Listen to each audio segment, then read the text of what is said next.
స్వాతంత్ర్య దినోత్సవ ప్రత్యేకం. అహింసామూర్తి మహాత్మా గాంధీజీ. అహింస యొక్క విశ్వరూపాన్ని ప్రపంచానికి చాటి చెప్పిన మహాత్మా గాంధీజీ యొక్క జీవితం సమస్త మానవాళికి ఒక గొప్ప సందేశం. వారు తమ జీవితాన్నే ఒక ప్రయోగశాలగా మార్చుకుని సత్యం మరి అహింసల పట్ల తమ విశ్వాసాన్ని, నిజాయితీని పరిశోధించి ఆ పరిశోధనల సారాంశాన్ని సత్యశోధన, నా ఆత్మకథ, మై ఎక్స్పెరిమెంట్స్ విత్ ట్రూత్ అన్న గ్రంథ రూపంలో భావితరాల వారికి తమ వారసత్వ సంపదగా అందించారు. సత్యం, అహింస రెండూ కూడా ఒకే నాణానికి ఉన్న బొమ్మ, బొరుసు లాంటివి. బొమ్మ, బొరుసుల్లో ఏ ఒక్కటి లోపించినా నాణానికి విలువలేనట్లే.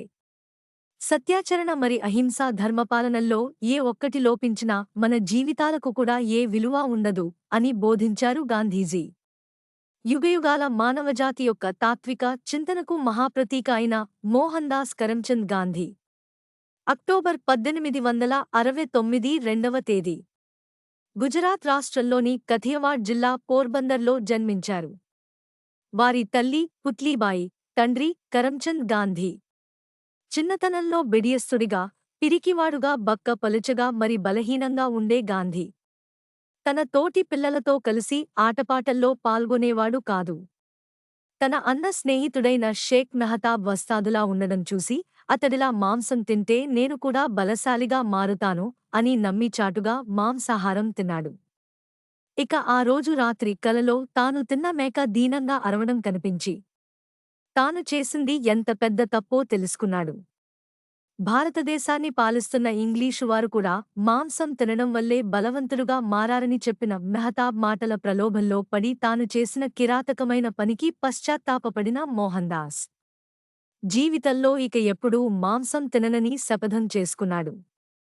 మరొక సందర్భంలో స్నేహితుని ప్రోద్బలంతో తండ్రి జేబునుంచి డబ్బును దొంగిలించి తాను చేసిన పనికి వెంటనే పశ్చాత్తాపం చెంది ఉత్తరం వ్రాసి మరీ తండ్రిని క్షమాపణలు అడిగాడు.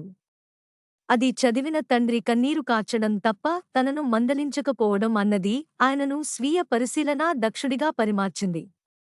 13 సంవత్సరాల వయసులో ఉన్నప్పుడు గాంధీజీ వివాహం కస్తూరిబాయితో జరిగింది.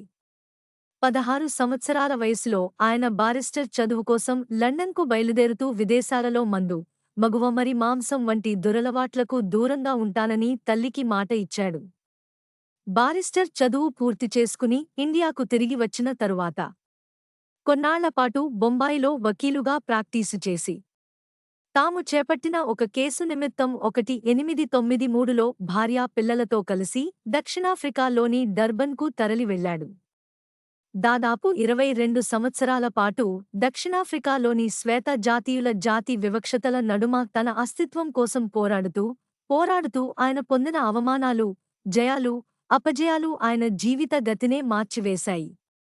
భారతదేశానికి తిరిగి వెళ్లిపోవాలన్న నిర్ణయాన్ని మార్చుకుని దక్షిణాఫ్రికా దేశంలోనే ఉంటూ అక్కడి భారతీయుల అస్తిత్వం కోసం పోరాడాలని నిర్ణయించుకుని ప్రిటోరియా లోని నల్లజాతీయులతో ఒక సమావేశాన్ని ఏర్పరిచారు. భారతదేశంలోని వేరువేరు ప్రదేశాల నుంచి దక్షిణాఫ్రికాకు వలస వచ్చిన వారంతా కూడా సామరస్యపూర్వక సహజీవనంతో ఐకమత్యంగా ఉండాలని, ఆధ్యాత్మికతను తమ జీవితంలో భాగంగా చేసుకోవాలని వారికి ఉద్బోధించారు.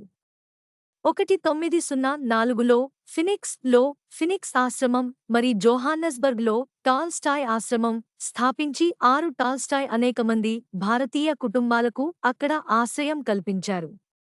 దక్షిణాఫ్రికా ప్రభుత్వపు అన్యాయపు చట్టాలను ధిక్కరిస్తూ గాంధీజీ భారతీయుల పక్షాన సాగించిన అహింసాయుతమైన పోరాటాలు భవిష్యత్తులో భారతదేశ స్వాతంత్ర్య సంగ్రామానికి కావలసిన ధైర్యస్థైర్యాలకు మరి అక్కడ అనుసరించవలసిన పద్ధతులకు ఆయనలో బీజం వేశాయి. 1893 సంవత్సరంలో ఒక అనామిక బారిస్టర్గా ఉపాధిని వెతుక్కుంటూ దక్షిణాఫ్రికాకు వెళ్లిన గాంధీజీ మహత్తరమైన పరిపూర్ణ శక్తిగా పరిణామం చెంది మహాత్ముడిగా 1914 సంవత్సరంలో భారతదేశానికి తిరిగి వచ్చారు. ఒక ఏడాది పాటు దేశం అంతా పర్యటించి బ్రిటిష్ వారి వలసపాలనలో భారతీయులు పడుతున్న కష్టాలను, పరిస్థితులను ఆకళింపు చేసుకుని శాంతినికేతన్ కు వెళ్లి విశ్వకవి రవీంద్రనాథ్ ఠాగూర్ గారితో కలిసి కొన్నాళ్లు గడిపారు. అనంతరం అహ్మదాబాద్ సమీపంలోని సబర్మతీ నదీ తీరాన సబర్మతి ఆశ్రమం నిర్మించుకుని అక్కడి నుంచి బ్రిటిష్ పాలకుల దాస్యశృంఖలాల నుంచి భారత జాతిని విముక్తి చెందించడానికి అనేక అహింసాయుత పోరాటాలను సాగించారు. నిద్రాహారాలు మాని తమ 77 ఏళ్ల వృద్ధాప్యంలో కూడా వారు దేశవ్యాప్తంగా పాదయాత్రలు చేస్తూ ఈశ్వరుడు, అల్లా ఒక్కటే అని జపిస్తూ హిందూ ముస్లింల ఐక్యత కోసం శాంతి ఉద్యమాన్ని కొనసాగించారు. స్వీయ ఆత్మశక్తిని స్వాతంత్ర్య ఉద్యమానికి ఉపకరణంలా చేసుకుని రక్తపాత రహితమైన విప్లవం ద్వారా ఆగస్టు 1947 15వ తేదీ అర్ధరాత్రి జన్మభూమికి స్వాతంత్ర్యాన్ని సంపాదించి పెట్టారు. జాతిపిత గా భారతదేశ చరిత్రలో నిలిచిపోయారు. సాధారణ ప్రాపంచిక విషయాలలోనే మౌలిక ఆధ్యాత్మిక విలువలను ప్రవేశపెట్టి సంకల్పశుద్ధి మరి స్వార్థరహిత లక్ష్యంతో కూడిన ఆధ్యాత్మిక శక్తికి ఎప్పుడూ విజయమే లభిస్తుంది అని లోకానికి చాటి చెప్పిన గాంధీజీ ఈ శతాబ్దానికే గొప్ప వ్యక్తిగా కీర్తించబడ్డారు.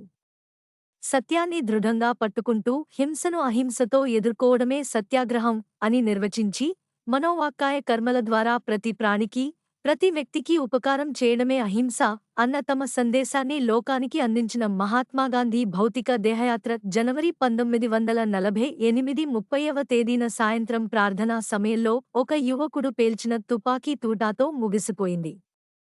హే రామ్ అంటూ నేలకొరిగిన ఆ మహాత్ముని దేహం నుంచి అదే క్షణం ఒక అపూర్వ కాంతి పుంజం వెలుగులను విరజిమ్ముతూ దివికి ఎగిసిపోయింది.